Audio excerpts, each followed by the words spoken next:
Personal Development and Maturity in Frankenstein by Mary Shelley. Introduction.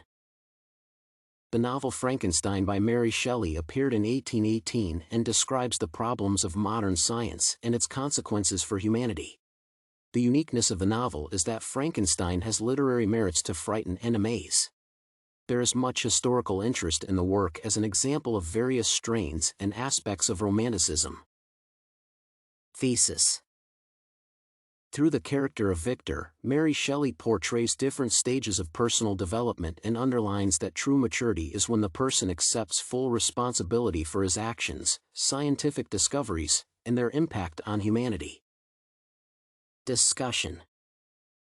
From the very beginning, Victor, the main character of the novel, is depicted as an immature personality unable to accept responsibility for his actions and research. Only when the creature disappears does Victor jump to the conclusion that his monster is the murderer of his brother.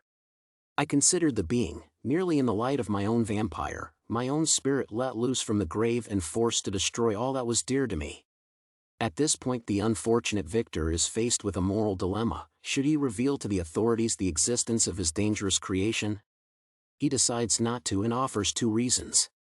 First, he will be thought mad. Second, the creature is too agile to admit capture.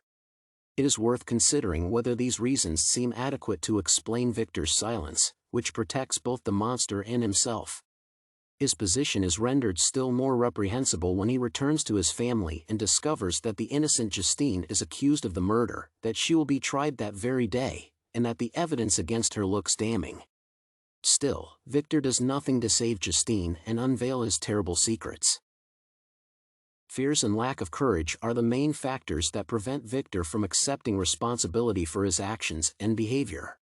In general, a mature personality is able to answer for the consequences of his actions and behavior.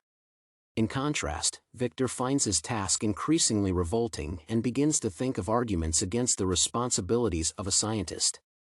He fears that his creatures might breed and people the planet with monsters. He speaks of false but persuasive arguments. For instance, Justine is condemned to death, and after the trial, it is revealed that she has confessed her guilt, but she is not guilty. Victor explains, "I at once gave up my former occupations, set down natural history and all its progeny as a deformed and abortive creation." When things go wrong, Victor understands that he cannot control his creation and is helpless to prevent his murders. The turning point of the novel comes when Victor destroys his new creature horrified by unpredictable consequences. When Victor feels ill, he confesses himself guilty of murdering William, Justine, and Clerval, thus associating himself yet again with the deeds of the monster.